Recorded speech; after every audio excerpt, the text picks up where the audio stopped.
Well, good afternoon, everyone. And I'm sorry I'm a little bit late. I guess once a governor, always a governor. I had about 20 foreign-based companies who do direct investment in the United States, and I was up pitching Virginia, particularly pitching a Taiwanese semiconductor company to take a second look at Virginia. I've got 3 or 4 topics I want to get off at the top, and then I'll be happy to take your questions. Obviously, the news that is dominated virtually all the airwaves over the last couple of days was the indictment of former President Trump. Make a couple comments. One, in America, no one, including former presidents, should be above the law. But at the same time, in America, we start with the presumption of innocence. And so I think this case has to play out. And I trust the Justice Department to make their case. And Mr. Trump will have his ability to put up his defense. And I think a jury clearly of his peers, being based in Florida, will reach a verdict. I would also comment that I'm chairman of the Intelligence Committee, and there is a reason why we classify documents. I am not going to comment about the documents that were taken. We have, from an Intelligence Committee standpoint, has nothing to do with the indictment. We have, tried to make sure that the intelligence community would mitigate if any harm if those documents were to fall into inappropriate hands. But it does raise a bigger issue. And yesterday, my Intelligence Committee marked up our Intelligence Authorization Bill. This is our oversight bill that we do each year. I'm proud to say it was 17-0. I'm proud it's the last fully functioning bipartisan committee. But part of that legislation we marked up is a major revision of security clearance processes. We way overclassify way too many documents. This would put a better system in place to more appropriately classify. It would continue some of the progress we make on bringing up to date security clearance reforms so that we still can get people into the intelligence and defense community with appropriate security clearances, and it doesn't take 2 years to get a clearance. And then we did something that should have been a no-brainer, which was to say any president or vice president, before they leave office and throw all these documents in a box, the archivists ought to be able to go through and clear what documents are taken and which remain the property of the United States. If something like that had been in place, all 3 of these cases, the Pence, Biden, and Trump examples, potentially could have been prevented. So that's on that comment. On another note, I wanted to indicate that Virginia Tech, I'm proud to see, was one of the semifinalists in a new grant around innovation, and this is around supply chain. This is, again, one of the programs that came out, I believe, of the CHIPS bill. Now, for my friends in kind of Lynchburg, Roanoke West, this innovation grant is different than the Tech Hub competition. Those submissions will come later in the year, and I'm happy to support as many proposals as possible. I think Virginia, though, will be stronger, particularly Western Virginia, if they can come together on a single topic, because these tech hubs, a lot of resources put behind them. A lot of these tech hubs are geared for smaller markets and more rural markets. There will be about 10 named around the whole country, and I sure as heck would love to have Virginia be one of those tech hubs. Final issue that I'll hit at the top, and it was real time today. Those of us who live in the Northern Virginia or greater DMV area, an issue that is debated every 5 years is the FAA reauthorization bill, and part of that FAA reauthorization bill is an effort, oftentimes by senators in the West, to try to open up more flights at National and decrease flights at Dulles. I strongly oppose that. Senator Kaine is with me on this. The Maryland senators are with us on this because there is a delicate balance here. One, there's the noise challenges for Northern Virginia, but more importantly, National Airport is bursting at its seams in terms of capacity. And the Commonwealth has invested literally billions upon billions. It goes back to my tenure as governor, Tim's tenure as governor, to get Metro Rail to Dulles. If you suddenly decrease and take a flight out of Dulles and put it into National, you're going to dramatically increase the waiting time exponentially at National, and the FAA has pointed that out. But you also start to undermine some of the financial underpinnings at Dulles, and that would be a disaster, not only in terms of Dulles, but also in terms of having Washington continue to be a international gateway. You want to fly to Europe or to Africa or even parts of Asia, it comes out of Dulles. If a lot of those flights, if they originate on the West Coast and they go through Dulles, they are through flights and go on. If they dead end in National, that international traffic is going to go to another airport. So that was going to be discussed today in the Commerce Committee markup. There was some compromise put forward. The whole markup is going to get postponed. So our region, along with allies in states that would lose on this issue, as well as the airlines, particularly American and United, we will have another go at this in a few weeks. So why don't I stop at that point, and I think I'll turn it over to Laura and be happy to take your questions. Senator, our first question will be from Mitchell Miller with WTOP. Hi, Senator. Thanks for joining us. Hey, Mitchell. Wanted to ask you a question going back to the classified documents and the case involving Mr. Trump. As you're aware, Senator J.D. Vance has vowed to, in his words, grind the Justice Department to a halt, holding up the Attorney General's nominations in connection with the Justice Department. And there have also been calls to defund the FBI or cut FBI funding in the House. What do you think of Senator Vance's threat and these broader efforts to go after the Justice Department and the FBI as a form of protest related to a criminal case? Well, I'm not going to comment on any of my fellow senators' specific words. I am going to point out that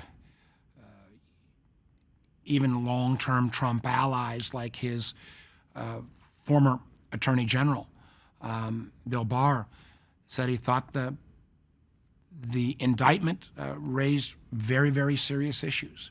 And I think you have heard as well a number of particularly Republican senators who have kind of said the same thing that I've said, that everybody gets their day in court. We've got a presumption of innocence, but this is a serious indictment and serious issues raised, and let's let the justice system play out. I do find it, I've heard some other folks in the House talk about shutting off the FBI or breaking it up or not allowing a new headquarters to be built. I mean, it's a little wacky. They are obviously people who have not been to the FBI headquarters, where that building is literally falling in on itself. It shows enormous disrespect to the literally thousands of FBI employees, the vast majority of which are completely non-political, many of them who put their lives on the line trying to protect our country from both crime inside and working with our intelligence community in terms of foreign threats. So it's a strange time when you've got a swath of the Republican Party who seems to be on almost a jihad against our justice system and against the FBI. Senator, our next question will be Gene Marrano with WTKR. Hi, Senator. Well, with WFIR. Good afternoon. Another question about the document issue.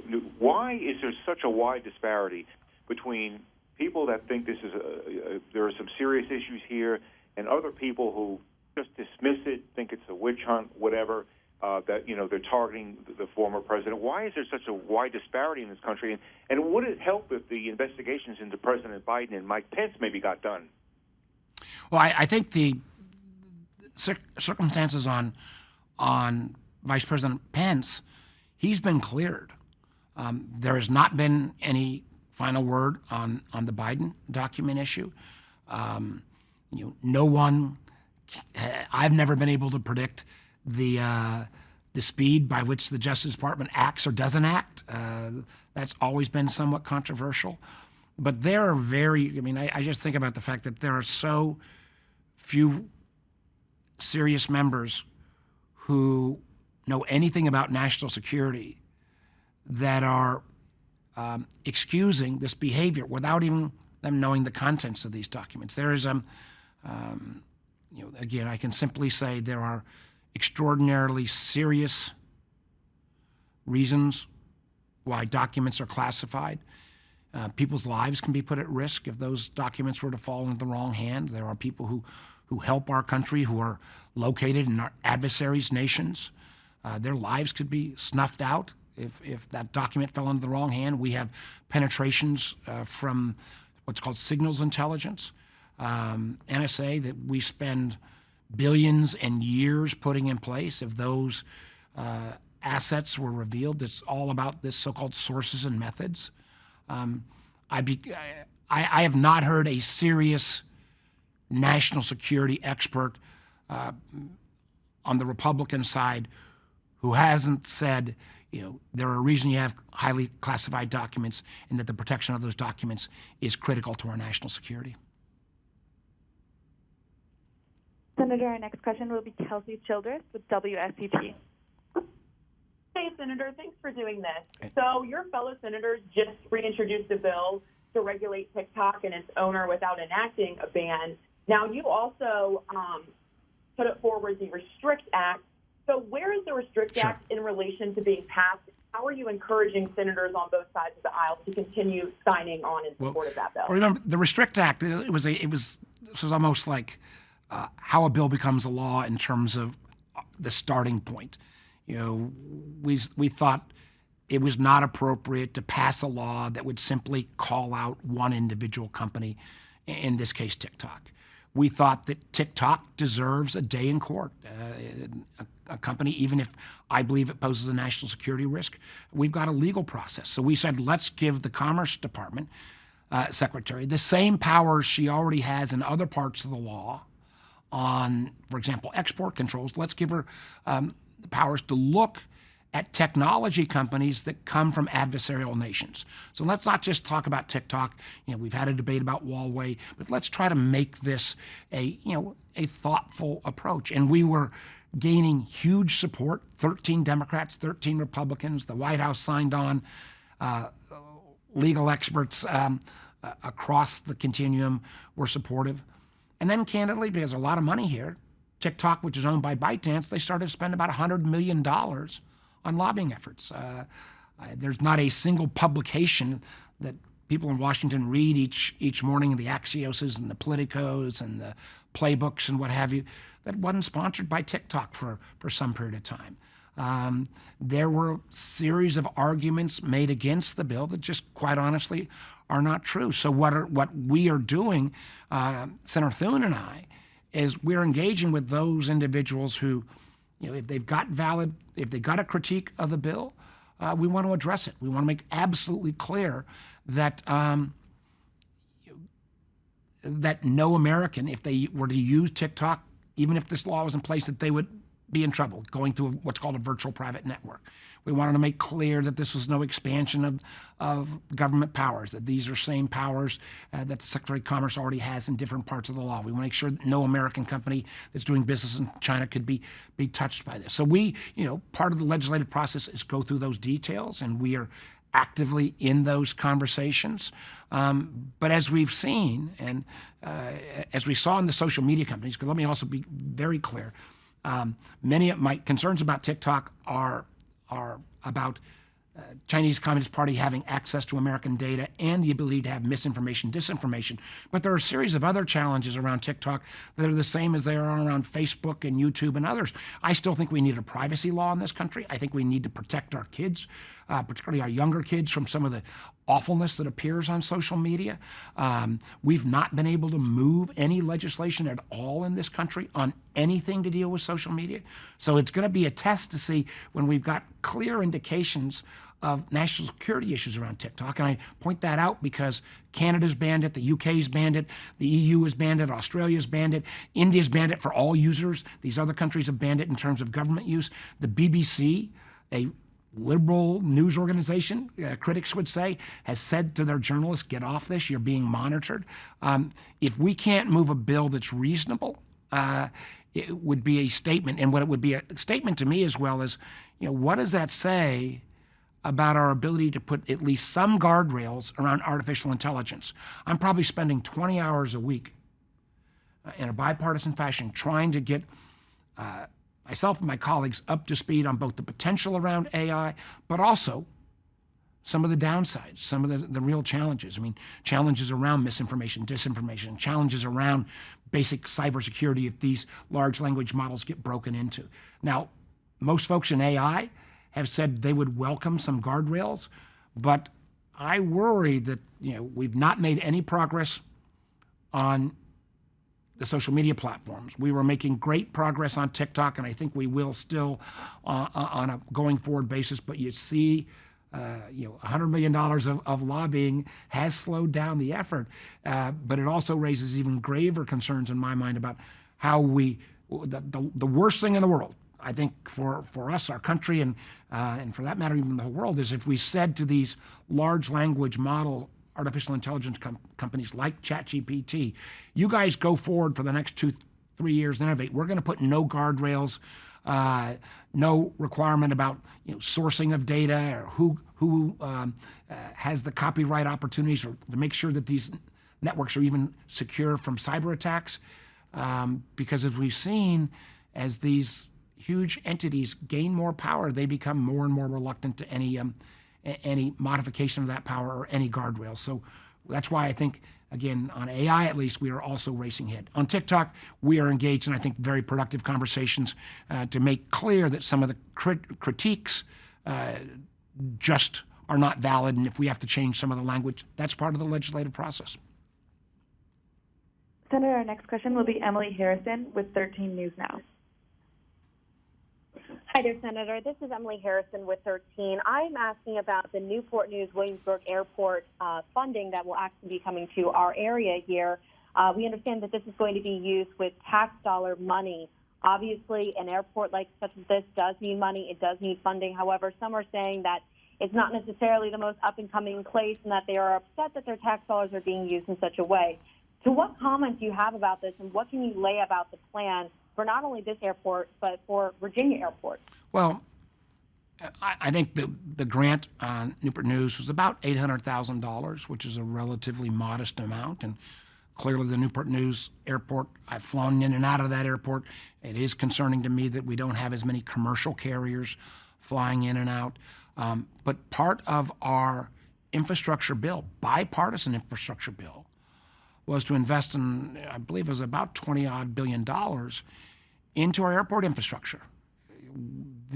Our airports are getting old. Many of them, for those of you flown in and out of LaGuardia in New York, I mean, that felt like a third world airport 5 years ago. If we can't keep up, and infrastructure is roads, it's bridges, it's water and sewer, it's broadband, but it's also airports. And if you look at the investment on, in many ways, just maintaining safe air traffic out of Newport News versus the substantial additional dollars, say at Norfolk or Richmond or some of the airports that are growing more, I think you're seeing a good balance struck. Senator, our next question will be Danielle Sandler with WVNS.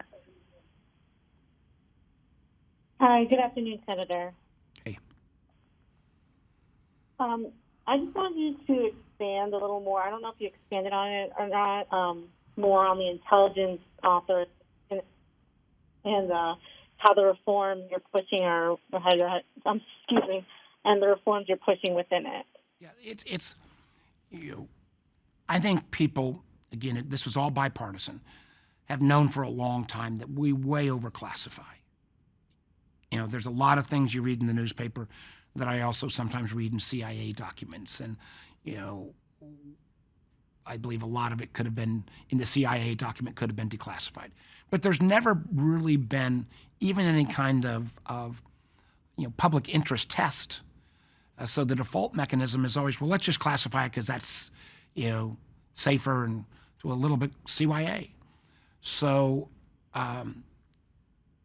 our reform says there needs to be a public interest test on each document before you make the decision. Does the public right to know outweigh the national security risk? So there'd at least be a pause, and before people just automatically stamped secret on it.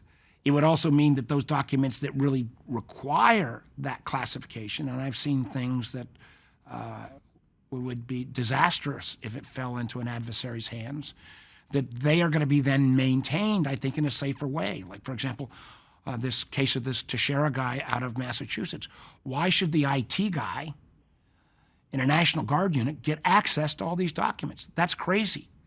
So we put in place as well efforts to try to restrict, particularly if you don't have a need to see a document, restrictions in place. We also say that documents after 25 years, the presumption is they ought to be declassified. And a president or head of an agency would have to make a case on why after 25 years that information would still need to be classified. And then the kind of ultimate no-brainer, we say that before a president or a vice president leave the White House, and I can imagine throwing documents into a box as you're moving out those last few days, you got to bring in and put a step in there that says the archivist office, where most of these documents actually end up, because they are, for the most part, property of the United States. An archivist would go through and say, yes, you can take this one, or no, this needs to stay as property of the U.S. government. That kind of process that had been in place would have prevented all of the challenges that Pence, Biden, and Trump have faced. So we think this is a good step. There are certain, we also put somebody in charge of the overall classification process, the Director of National Intelligence. There's going to be fair debate about some of these provisions. We're forward-leaning, but at least including it in the Intel authorization bill on a unanimous vote, we'll keep that debate alive as we go through the next steps of the process. Senator, our next question is Amy Knowles with the Virginia Dogwood. Hey, Senator Warner, thanks for taking our questions. I heard that you and Senator Kaine recently announced that about $1.6 million in federal funding will be heading to address teacher shortages in Central Virginia. I wondered if you would tell me a little bit about that and how you hope those funds will help. Amy, as you know, and this is not just a problem around Central Virginia.